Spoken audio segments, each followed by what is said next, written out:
Hello guys, this is Sri Ram Ahuja, a chartered accountant by profession and a teacher by passion. I welcome you all to Students Lab guys. Exam बहुत नज़दीक हैं, तैयारी कैसे की जाए board exams के लिए, और खासकर थ्योरी सब्जेक्ट में बहुत ज़्यादा दिक्कत होती है बच्चों को, क्योंकि थ्योरी समझ तो आ जाती है लेकिन उसको बार बार रिकॉल कैसे करें। एक चैप्टर पढ़ते हैं, दूसरे पर पहुंचते हैं तो पहला भूल जाते हैं। और उससे बड़ी बात, एग्जाम जब सर पर हो तो ऐसे कौन से पॉइंट है जो हमें प्रिपरेशन करते वक्त पहले से ही ध्यान में रखने चाहिए।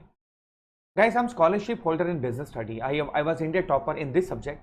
तो मैं अपने एक्सपीरियंस से आपके साथ कुछ ऐसी बातें शेयर करूंगा जो आपको प्रिपरेशन करते वक्त जरूर ध्यान में रखनी चाहिए। और अगर आप चाहते हैं कि मैं आपके साथ लाइव आऊं, आपके साथ में मल्टीपल चॉइस क्वेश्चन की प्रैक्टिस करूं, स्ट्रैटेजीज की प्रिपरेशन की तैयारी आपके साथ करूं, तो इस चैनल को अभी सब्सक्राइब कर लीजिए। इंपॉर्टेंट पॉइंट्स में सबसे पहला जो पॉइंट आता है जो आपको ध्यान रखना है वो है वन मार्कर। अब वन मार्कर का मतलब ये नहीं है कि सिर्फ मल्टीपल चॉइस क्वेश्चंस है ना, हमारे दिमाग में एक ही बात आती है मल्टीपल चॉइस क्वेश्चंस। नहीं, मल्टीपल चॉइस क्वेश्चंस के अंदर में आपके फिल इन द ब्लैंक्स भी आ सकते हैं, मैच द कॉलम भी आ सकता है, फाइंड द ऑड वन भी आ सकता है, रीजनिंग भी आपसे पूछी जा सकती है, स्ट्रेट फॉरवर्ड क्वेश्चन भी आ सकता है, और वन मार्कर की केस स्टडीज भी आती है। इसलिए अगर आप ज्यादा से ज्यादा वन मार्कर की प्रैक्टिस करेंगे तो आपकी कंसेप्चुअल क्लैरिटी हो ही जाएगी, और साथ साथ आप करीब करीब 20 मार्क्स अपने आसानी से स्कोर कर लेंगे। वन मार्कर का एक सबसे बड़ा फायदा क्या होता है कि आपका टाइम काफी बचता है एग्जाम के दौरान, और वो टाइम आपको बाकी जो लेंथी आंसर्स हैं उसको कवर अप करने में आपकी काफी हेल्प करता है। तो आपको वन मार्कर पे बहुत ज्यादा फोकस करना चाहिए। It will make your concepts more stronger. दूसरा पॉइंट आता है केस स्टडीज। अब केस स्टडीज कैसे सॉल्व की जाए, ये एक बहुत ही इंपॉर्टेंट एस्पेक्ट है हमारी बिजनेस स्टडी का। उसमें आपको सबसे पहले क्या ध्यान में रखना है मैं आपको ब्रीफ में बता दूं। Golden rule. गोल्डन रूल क्या होता है केस स्टडी का, कि आपको सबसे पहले केस स्टडी के अंदर क्वेश्चन को पढ़ना चाहिए, केस स्टडी को नहीं पढ़ना चाहिए। बहुत से बच्चे गलती करते हैं, क्या करते हैं, वो केस स्टडी पढ़ना शुरू करते हैं और केस स्टडी बहुत लेंदी होने की वजह से उनका माइंड जो है बार बार केस स्टडी में अलग अलग एस्पेक्ट पे जाता है, और जो एग्जैक्ट आंसर होता है वहां तक नहीं पहुंच पाता। अगर आप सबसे पहले क्वेश्चन पढ़ें और क्वेश्चन पढ़ के ये फाइंड आउट करने की कोशिश करें कि ये क्वेश्चन कौन से चैप्टर का है, कौन से टॉपिक का है, अगर आपको ये समझ आ गया तो केस स्टडी सॉल्व करना बहुत आसान हो जाएगा और टाइम सेविंग हो जाएगा। तो मैं अलग से केस स्टडीज के ऊपर एक वीडियो बनाऊंगा आपके लिए, ताकि केस स्टडीज को कैसे सॉल्व किया जाए। हाँ, तब तक आप केस स्टडीज की प्रैक्टिस जरूर कीजिए, क्योंकि केस स्टडीज डेफिनेटली एग्जाम में आने वाली है। And case studies nothing but एक situation that will be shared with you. और हाँ, लॉकडाउन के ऊपर हो सकता है केस स्टडी पक्का आपके बोर्ड एग्जाम के अंदर आए, क्योंकि बहुत ही इंपॉर्टेंट एस्पेक्ट रहा है आपके ईयर का। तीसरा पॉइंट आता है सिंगुलर एंड प्लूरल।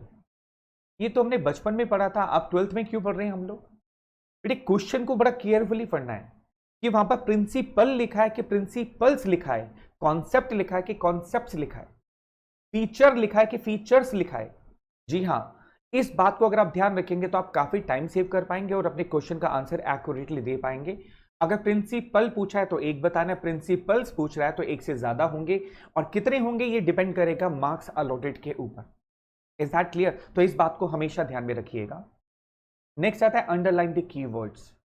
देखिए, थ्योरी जो है ना वो सारी कहानी कीवर्ड्स और की कॉन्सेप्ट्स की है। क्योंकि बहुत सारे बच्चों का क्वेश्चन आता है, सर लैंग्वेज क्या अपनी लिख सकते हैं? बेटा, अपनी ही लैंग्वेज लिखनी है आपको। और मैं आपको बता दूं, अगर 100 बच्चे एग्जाम दे रहे हैं तो 100 की 100 लैंग्वेज अलग अलग होगी बेटा। ऐसा नहीं हो सकता कि सबकी लैंग्वेज सेम हो। बट हाँ, आप एक काम कर सकते हैं कि जब आप एनसीईआरटी को फॉलो करते हैं तो उसमें बड़े अच्छे अच्छे वर्ड्स होते हैं कॉन्सेप्ट को डिफाइन करने के लिए। आप उन वर्ड्स को अगर यूज करेंगे तो आपकी लैंग्वेज काफी इंप्रूव हो जाएंगी। जैसे सीनियर जूनियर की जगह अगर हम सुपीरियर और सबऑर्डिनेट यूज करते हैं तो आपकी लैंग्वेज काफी अच्छी हो जाती है। और अगर आप अंडरलाइन कर देंगे कीवर्ड्स को अपने एग्जाम के अंदर में, तो एग्जामिनर को काफी हेल्प मिलेगी आपको ज्यादा से ज्यादा नंबर देने के लिए, और आप भी अपनी बात को बड़े अच्छे से रख पाएंगे। तो की लाइन को अंडरलाइन करना बहुत अच्छा माना जाता है, और अगर आप ऐसा करेंगे तो आपके लिए बहुत फायदा होगा। नेक्स्ट पॉइंट आता है कंक्लूजन। बच्चे कहते हैं सर थ्योरी का सब्जेक्ट तो पूरा होता नहीं एग्जाम के अंदर, आप कंक्लूजन की बात कर रहे हैं। देखिए, कई बार ऐसा होता है एग्जाम के अंदर में कि कोई क्वेश्चन पूछा जाता है, उसके मार्क्स ज्यादा होते हैं और आपको कंसेप्ट कम आता है। इसको ब्यूटिफिकेशन कहते हैं हम लोग। जैसे क्वेश्चन पूछ लिया 4 नंबर का और आपको मैटर केवल 2 नंबर का आता है, तो सबसे आसान तरीका बेटे लास्ट में कंक्लूजन जरूर डाल देना, आपके 4 मार्क्स की पूर्ति हो जाएगी। एक बात और मैं आपको बताऊं, 4, 5 और 6 मार्क्स के जितने डायरेक्ट क्वेश्चंस आते हैं उसमें कंक्लूजन जरूर लिखिए। ये जो वर्ड है ना CONCLUSION, इसको जरूर लिखिए आप, चाहे कंक्लूजन एक लाइन का हो। देखिए मैं ये नहीं कह रहा कंक्लूजन के अंदर आप पूरी हिस्ट्री भर दे, दोबारा से पूरे आंसर को रिपीट कर दे, बिल्कुल ऐसा नहीं करना। आपको सिर्फ क्या करना है, कंक्लूजन 1 या 2 लाइन का ही लिखना है कि आप सेटिस्फाइड हो, आप एग्री हो, आप डिसएग्री हो, इसमें कुछ और ऐड किया जा सकता है, नहीं किया जा सकता, ये किस एंगल से अच्छा है बुरा है, वो कंक्लूजन होता है। और अगर आप केस स्टडी या सिचुएशन से रिलेटेड कोई कंक्लूजन डाल देते हैं तो नथिंग लाइक दैट। बट एक चीज ध्यान रखिएगा, conclusion should not be more than 1 और 2 लाइन्स, दैट्स इट। एक तरीका और है, मान लीजिए 4 फीचर पूछी हुई है क्वेश्चन के अंदर में, आपको 5 आती है, तो आप 5वीं को कंक्लूजन में डाल सकते हैं। इससे एग्जामिनर को यह पता चल जाएगा कि आपको नॉलेज भी अच्छी है और कंक्लूजन का पार्ट भी कंप्लीट हो गया। ठीक है, जैसे एक कंक्लूजन और आता है, मैनेजमेंट इज ए साइंस। ठीक है, तो आप कह सकते हो it's not a pure science, management is not a pure science. या प्रोफेशन के बारे में आप लिख सकते हैं एक लाइन में, management is a growing profession. इस तरीके का कंक्लूजन आप डाल सकते हैं। नेक्स्ट पॉइंट आता है ऑलवेज राइट इन पॉइंट्स। मोस्टली बच्चे क्या करते हैं, पैराग्राफ में लिखते हैं। अच्छा, पैराग्राफ में लिखना कोई बुरा नहीं होता, वो तब है कि अगर आप पैराग्राफ को भी, अपने आंसर को भी 2 या 3 पैराग्राफ में डिवाइड कर दें, उससे ज्यादा बेटर समझा जाता है अगर आप पॉइंट्स में लिखें।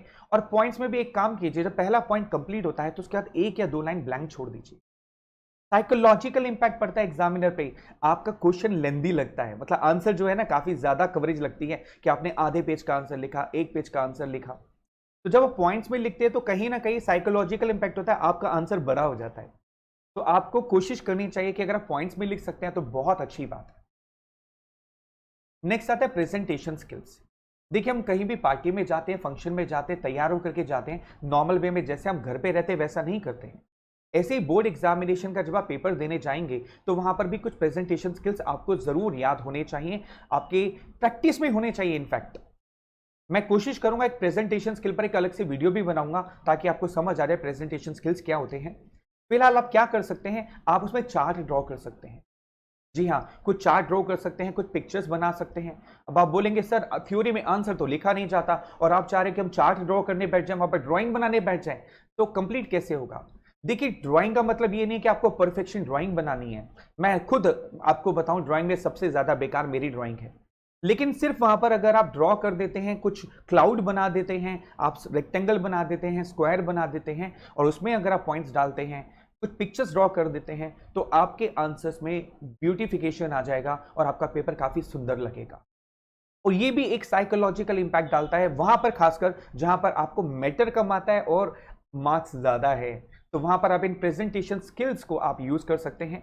और प्रेजेंटेशन स्किल्स की वीडियो में मैं आपके साथ शेयर करूंगा कि कैसे आप छोटे से आंसर को इतना बड़ा भी कर सकते हैं और अपने कॉन्सेप्ट्स को बहुत अच्छे से प्रेजेंट कर सकते हैं। खासकर प्रिंसिपल्स ऑफ मैनेजमेंट के अंदर में आप हर प्रिंसिपल पर एक छोटा सा चार्ट बना करके, डायग्राम बना करके या एक पिक्चर बना करके अपने प्रिंसिपल को एक्सप्लेन कर सकते हैं। I will share with you. Next आता है बी रिलैक्स। एग्जाम के अंदर में ना बहुत ज्यादा एंजाइटी हो जाती है, बोर्ड का पेपर, बोर्ड का पेपर, बोर्ड का पेपर। भाई हवा नहीं है, बोर्ड का पेपर कोई हवा नहीं है, बिल्कुल सिंपल पेपर है, आप हवा बना देते हो इसको। जितना रिलैक्स होकर के आप पेपर दोगे उतना ही ज्यादा पेपर आपका अच्छा जाएगा, जितनी टेंशन लोगे उतना ही ज्यादा पेपर बेकार जाएगा। और वैसे भी टेंशन लेने से होगा तो कुछ भी नहीं, है ना। जो प्रिपरेशन आपने पहले कर रखी है वही आपके काम आनी है, कोई ऐसा तो है नहीं एक दिन में वरदान मिल जाएगा आपको। तो बी रिलैक्स, रिलैक्स होना बहुत जरूरी है। और लास्ट पॉइंट जो सबसे इंपॉर्टेंट मैं मानता हूं किसी भी बोर्ड एग्जाम के लिए, इनफैक्ट किसी भी एग्जाम के लिए, वो टाइम कंसीडरेशन, यानी कि आपको टाइम को कंसीडर करके चलना है। टाइम को कंसीडर कैसे करना है, जैसे मान लीजिए आपके पास 3 आवर्स का पेपर है, यानी 180 मिनट्स आपके पास अवेलेबल है पेपर को कंप्लीट करने के लिए। नॉर्मली आपका पेपर 80 मार्क्स का आता है, 20 मार्क्स का आपका प्रैक्टिकल होता है, ठीक है। तो यानी कि 180 मिनट है आपके पास और 80 मार्क्स का पेपर है आपका। 180 में से आप 20 मिनट्स माइनस कर दीजिए, निकाल दीजिए। इसलिए पेपर को पढ़ने के लिए बीच में हो सकता है कि आपको कुछ टाइम पानी पीना हो या पेपर लेना हो, कुछ टाइम कंज्यूम हो जाता है उसके अंदर में, ठीक है।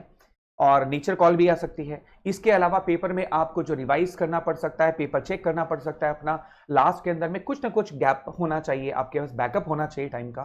तो 180 में से 20 मिनट्स तो माइनस कर दीजिए, स्पेयर कर दीजिए।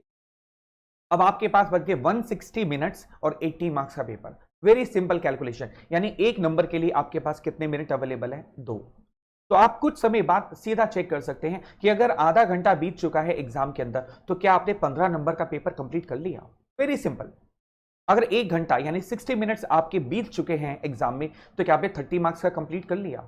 इस तरीके से आप अपनी स्पीड को कोप अप कर पाएंगे और अपने पेपर को अकॉर्डिंगली पूरा कर सकते हैं। लास्ट बट नॉट लीस्ट एक बहुत इंपॉर्टेंट पॉइंट बेटा, कि जब भी आप आंसर लिखें उसके बाद 3 से 4 लाइन ब्लैंक जरूर छोड़ें। क्यों छोड़ें? भैया पहली बात, आंसर शीट तो आपको वहीं से एग्जामिनेशन हॉल से मिलनी है, घर से तो लेके जानी नहीं है। 3 से 4 लाइन छोड़ने का सबसे बड़ा बेनिफिट क्या होता है? एक तो ये बेनिफिट होता है कि आपको मान लीजिए पेपर देते वक्त याद आ गया कोई पॉइंट, अरे उस आंसर में एक पॉइंट लिखना था, और तो आपके पास स्पेस होगा, आप उसमें ऐड कर सकते। ठीक है, लास्ट में जाकर के कंक्लूजन डाल सकते हो। अगर लास्ट में जाकर के मान लीजिए आपके पास 10-15 मिनट बच गए तो क्या करोगे आप उस समय? ये तो नहीं है कि पेपर सरेंडर कर दोगे। तो जहां आपने 4-4 लाइनें छोड़ी है वहां पर आप कंक्लूजन डाल सकते हो, है ना। और एक बात और, अगर मान लीजिए आपने 4 लाइन छोड़ने के बाद कोई यूज भी नहीं किया तो एग्जामिनर के काम आ जाएगा, आपको मार्क्स देने के लिए वो स्पेस अवेलेबल हो जाएगा। प्लस पहले आंसर और अगले आंसर के अंदर में फर्क समझ आ जाएगा कि लास्ट आंसर खत्म हो चुका है और यहां से नेक्स्ट आंसर स्टार्ट हो चुका है।